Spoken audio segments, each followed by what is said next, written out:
અમદાવાદ સાહસ અને પ્રવાહ ક્ષેત્રે એક નવો અધ્યાય લખવા જઈ રહ્યો છે.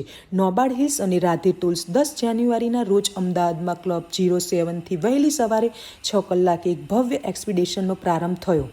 આ કાર્યક્રમનું નામ છે કચ્છ રણ ઉત્સવ હાઇલેક્સ એક્સપિડિશન. આ ભવ્ય આયોજનના સૂત્રમાં નોબાર્ડ હિલ્સ ગ્રુપને નારાયણ ગઢવી રાધે ટૂલ્સ છે, જેઓ છેલ્લા 8 વર્ષથી કચ્છના પ્રવાસ ક્ષેત્રે સક્રિય છે. તેઓ અત્યાર સુધીમાં 10,000થી વધુ લોકોને કચ્છની સફર કરાવી ચૂક્યા છે અને બાઇક્સ, આર્ટિસ્ટ તેમજ ફોટોગ્રાફી જેવી વિશેષ ઇવેન્ટ્સના મેનેજમેન્ટમાં મહારત ધરાવે છે. હાઇલેક્સ નોમેડ્સ અમારું કમ્યુનિટીનું નામ છે ને, અને આમાં સ્પેસિફિકલી ખાલી એક જ ગાડી છે, ખાલી હાઇલેક્સ વગર બીજી કોઈ ગાડીને આપણે એન્ટરટેન કરતા નથી. અને એમાં છે ને ઓલમોસ્ટ એવા બધા લોકોએ આ ગાડી લીધેલી છે ને જે શું કહેવાય આવા એક્સપ્લોરેશન માં ઇન્ટરેસ્ટ ધરાવે છે. એટલે એ લોકો બધા ભેગા થયા છે અને અમને એવું લાગે છે કે એટ સમ પોઈન્ટ એક સેમ વેવલેન્થ વાળા લોકો છે. તો આજે તમે માની શકો કે કોઈ કેરલાથી આવ્યું છે, કોઈ કર્ણાટકાથી આવ્યું છે, લોકો 2 તારીખે નીકળ્યા હતા તો આજે અહીંયા આગળ પહોંચ્યા છે. એવા બધા લોકો છે અને સ્પેસિફિકલી આ ખાલી હાઇલેક્સ પૂરતું જ છે. અને હાઇલેક્સનું એટલું ક્રેઝ છે કે બધાને જોવું છે, મળવું છે. હવે આજે અમદાવાદમાં લગભગ 50 જણા હાઇલેક્સ જે ઓનર છે એ લોકો આ લોકોને મળવા આવવાના છે અહીંયા આગળ. કચ્છના રણને દેશમાં અને વિદેશમાં ખ્યાતિ પામવા માટે એક આયોજન કરવામાં આવ્યું છે, તમે કઈ રીતે જુઓ છો? કચ્છ રણને આપણે અત્યારે દેશ વિદેશમાં એને ખ્યાતિ મળી છે.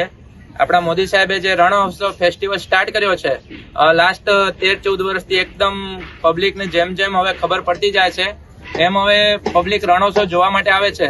અને જે આપણે આ રણોત્સવનું માર્કેટ અત્યારે વધારે છે, પણ આવી રીતે ક્યારે ઓફરોડિંગ તરીકે આવી રીતે રાઇડિંગ તરીકે કોઈ બાઇક રાઇડ સુધી હજી સુધી થયું છે, પણ આટલું સારું આયોજન આટલી સારી ગાડીઓ સાથે કોઈ દી થયું નથી.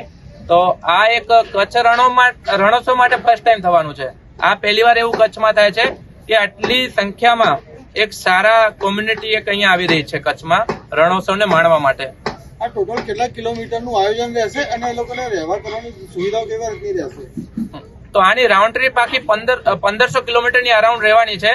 આમ નોર્મલ કચ્છ વિઝિટ કરવામાં કેવું છે કે આપણો ઇન્ડિયા વિશ્વનો સૌથી મોટો જિલ્લો તરીકે એક જગ્યા છે. એક નાના ડેસ્ટિનેશન થી બીજા ડેસ્ટિનેશન સુધી જવા માટે બહુ ખાસું એવું અંતર આની અંદર કાપવાનું રહેશે. તો અરાઉન્ડ રાઉન્ડ ટ્રીપ આખી 1500 કિલોમીટરની રહેવાની છે. અને એની અંદર ખાસ કરીને એક હાઇલેક્સ નોમાદ ગ્રુપે એક સારું પગલું ભર્યું છે કે અત્યાર સુધી 10 સિટીને બધા લોકો પ્રિફર કરતા હતા રહેવા માટે, પણ આ ગ્રુપે એક કે જેના માટે મોદી સાહેબે આખું ફેસ્ટિવલ ઉભું કર્યું છે લોકલ લોકોની રોજગારી માટે. તો ત્યાંના લોકલ કચ્છી ભૂંગાની અંદર સ્ટે કરવું, લોકલ લોકોને પણ બુકિંગ મળે અને આ લોકો આખું ત્યાંના હોમસ્ટે, ત્યાંના વ્યવસ્થિત જે મોડર્ન એમ્યુનિટી સાથે લોકલ લોકોએ સારું એક ભૂંગા ટાઈપનું ત્યાં બધું સ્ટેનું આયોજન કરેલું છે. ત્યાં સ્ટેના બુકિંગ કરેલા છે અને એકદમ बेस्ट रीते एनो अकोमोडेशन करेलो है। रजनीश अरोड़ा हूँ, मैं डीजे टोयोटा का सीईओ हूँ और टोयोटा हाइलक्स हमारी एक बहुत अच्छी ब्रांड है जो आज से हमने 3 साल पहले बेचनी शुरू करी थी अहमदाबाद में और एक गाड़ी से हमने शुरू किया था और ये आज इतना अच्छा ग्रुप हो चुका है कि हमें बहुत अच्छा लग रहा है इसके साथ, ये ग्रुप के साथ एसोसिएट होने के लिए।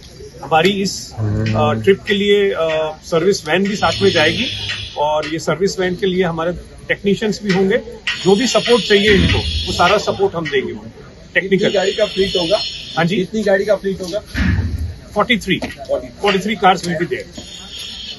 आज का ये जो इवेंट है इसमें अराउंड 70+ गाड़ी होगी। लोकल जो है यहाँ के जो नहीं आ सकते या तो जिन्होंने ऑलरेडी रन देखा है वो नहीं आ रहे हैं, पर वो लोग हमसे मिलने यहाँ पे आ रहे हैं। अराउंड 70 गाड़ी यहाँ पे होगी।